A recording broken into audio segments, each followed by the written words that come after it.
De tous les inventeurs d'Arthur, c'est le poète anglais Thomas Malory qui livre le récit le plus sanglant de cet ultime affrontement dû à l'infidélité d'une femme.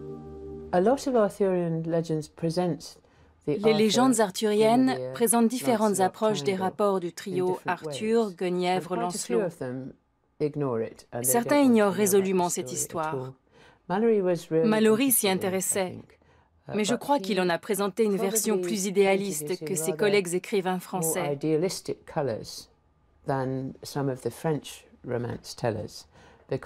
Parce qu'il n'aimait pas, en fait, l'idée que Lancelot et Guenièvre couchent ensemble. Ces deux-là ne font qu'apprécier mutuellement la compagnie de l'autre. Sauf à une occasion, Guenièvre ayant été enlevée par Méliagant, Lancelot a eu bien du mal à la retrouver. Il finit par escalader la tour où elle est emprisonnée. Il arrache les barreaux de la fenêtre, ses mains saignent et il pénètre dans le cachot. Elle veut le réconforter et c'est alors la seule et unique fois du livre où ils couchent ensemble.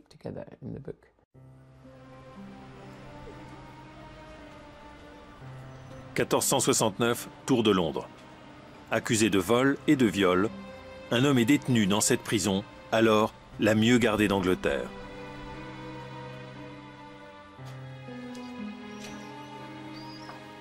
C'est Sir Thomas Malory, un noble qui s'est retrouvé malencontreusement entre les deux fronts au cours de la guerre des Roses.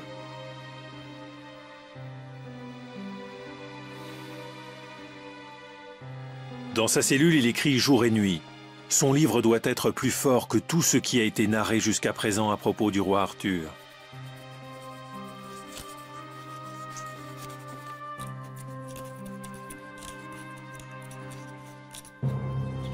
Jeune homme, Malory a fréquenté les cours de France, appris l'art du bien vivre et lu tous les romans arthuriens de son époque. Dans un pays ravagé par la guerre civile, il veut tendre aux Anglais un miroir d'humanité grâce à Arthur et à ses chevaliers, et ce, depuis sa prison.